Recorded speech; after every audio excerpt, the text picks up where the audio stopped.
What's going on, guys? Welcome back to another video on the channel.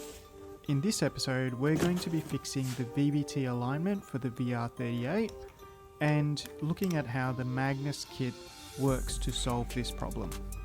You don't hear about it too often, but it does happen, so we'll be looking at that. We'll also be routing the oil and the water lines for the turbo kit, so that will be finished. We'll also then put on the silicon couplers and some of the intake pipes for the turbo kit, just as a bit of a trial fit so that we can move things around and adjust them in order to fit our carbon intake pipes. We want to make sure everything fits perfectly, so a trial fit is a good idea. To recap from the previous episode, we had our front timing cover ready to go, carbon dipped of course. We installed these two rubber gaskets or seals right here. Then we applied all the RTV that's required so that we can fit on the front timing cover onto the motor and have that all ready and bolted down. If you haven't seen any of the previous episodes, please click the link on the top right corner, which should take you to the previous videos. I have put it together as a full playlist so you can watch it from start to finish. Anyway, following on from installing the front timing cover, we then routed the Magnus VVT cover lines and fittings so that we can do a little bit of a trial fit, as we were going to be changing these to black anyway. We didn't like the look of the silver against the engine combo. Next up, we then tightened down the VVT solenoids and then installed the thermostat housing with the gasket and bolts.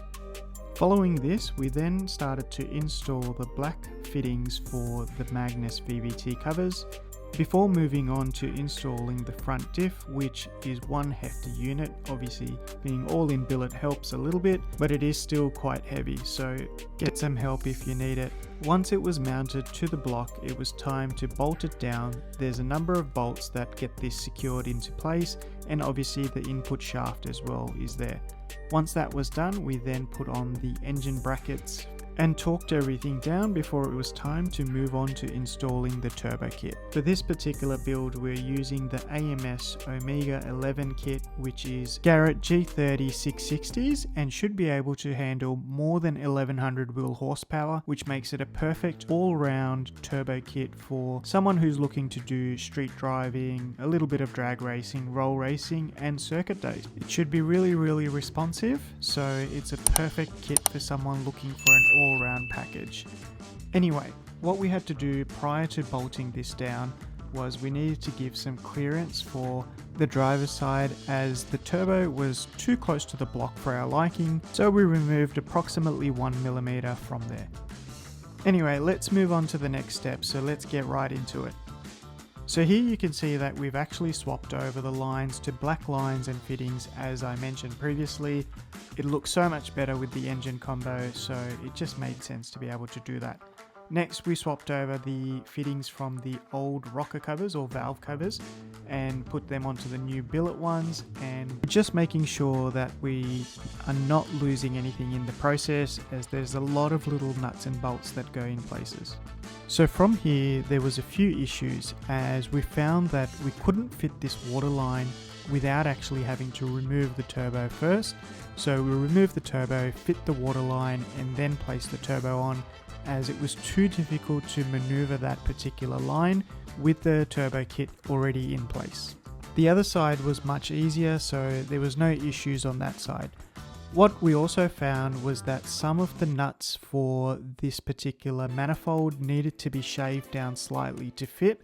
I think there might be some issues with the casting on this, or maybe they haven't allowed for sufficient clearance, but we needed to round them down a little bit so that it would fit properly. As you can see here, these are OEM nuts, so they shouldn't be any issues, so I do think it is down to the AMS manifold for this particular turbo kit. It's not a big deal regardless, so it was an easy fix. Anyway, now that the water lines were done, we're going to be moving on to the actual VVT covers. We're not going to be doing the oil lines just this moment, because we're waiting on a little Y piece for the oil distribution. So let's get on to the VVT covers for now. So basically what happens is that after you deck the head or block, your height for your total engine is a little bit shorter and doesn't align properly with your front engine timing covers and your VVT covers. Because of this misalignment, you'll potentially wear out your VVT and cause error codes, which means your VVT is not going to be working correctly. There probably is a little bit of room for error from factory, but the problem is that if you skim it too much and then haven't compensated with a thick enough head gasket, you've ruined it altogether, and that's when you'll probably have to turn to the Magnus billet VVT kit with the alignment tool to make sure that it's perfectly aligned so you won't have any error codes or VVT issues. For this particular block, it was too difficult to find a brand new driver side VVT cover, so the decision was made to essentially go with the Magnus kit, so there was brand new covers for both sides, and that came with the added benefit of being able to ensure that the VVT was aligned correctly. Anyway, let's have a look at how this works so you can follow along and complete it if you need to do the same. So the first step is to remove the cover like we've done so there, and then you need to install their specifically designed tool which goes into place and has a little pin dowel, which basically means that you can't stuff it up. Once that's pushed into place, you then loosen the screws on the second piece of the kit there, like that, and move it up and down to adjust it to make sure that it's perfectly aligned with the alignment tool itself. And I'll zoom in a little bit so that you can see how that works. So you can see that the holes for the screws are oval in shape, which means that you can move them around a little bit just to get that perfect alignment. In this case, we had slight misalignment, and with the tool and the fine adjustments using the screws on the second component, we were able to get it back into perfect alignment, which I'll show you shortly in another clip. It probably took about 5 or 6 minutes per side, just fiddling around with it, making sure that it is perfect and ensuring that we get perfect alignment. And when we did have perfect alignment, we tightened down the bolts for the second component, which is the important component that moves. And when that was done, we were able to remove the actual alignment tool, as that was no longer needed since the alignment was now spot on.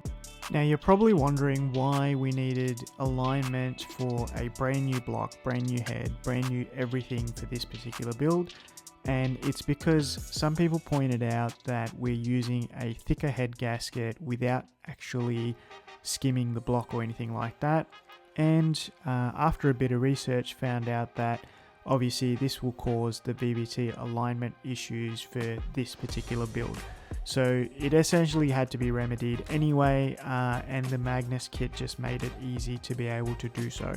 This build has been a huge learning curve with lots of lessons throughout the way. Sometimes we've done things and then had to remove things and then do it again, but that's all part of the experience of building your first VR38, and you know, it's all part of the fun. So anyway, this is the Magnus alignment tool that comes with the kit. Actually, you do have to pay a little bit extra for that, but it does help to get the alignment perfect so that you don't have any issues with your VVT or error codes. And now we've got the finished product, so this is what it looks like. With all the new black lines and fittings, it looks absolutely beautiful. Perfect VVT, of course, so we shouldn't have any errors. And yeah, this part of the motor is now officially done. And just a quick shout out to Raceworks for the lines and fittings. Now, this is not sponsored in any way, but they do have fantastic products. These were all purchased, so nothing was provided for free, so there's no incentive to promote it, but they are fantastic products, so I think worth the shout out, and there will be further lines and fittings used throughout this build. So next we've got the oil distribution block, and this helps to route the oil lines for the turbo kit. So we pop that on and then pop the 2 oil line feeds to the turbo. Really straightforward, just a couple of crush washers and some banjo bolts, and then you can route the lines. We kind of left it here for the moment as we want to get the routing for the oil and the water lines perfect, and to be able to do that we need to install the heat shields plus a couple of other things. So for now we're going to be moving on to the heat shields. So they go on, they do use a spacer for the AMS turbo kit, and they also provide you with brand new bolts, which is really good. After that, we've got the silicone joiners and the piping for the intake. So the intake kit will connect up to this, and for now we're just trial fitting it so that we can get an idea of exactly what it's going to look like, and we can maneuver it around a little bit before final fitment. So you can see that this is how it's starting to look for now. Like I said, everything is on a little bit loose in terms of the intake and the couplers and things like that. I did find some oil in the turbo, so I just sort of wiped that down. I don't know how that got there. Possibly, you know, obviously we did lube everything up, so potentially from there. The kit uses OEM heat shields, so they've been sprayed in a heat resistant black just to keep temps down. The motor is now ready to go into the car. Anyway, that's it for this episode. Thanks so much for watching, guys, and I'll catch you in the next one.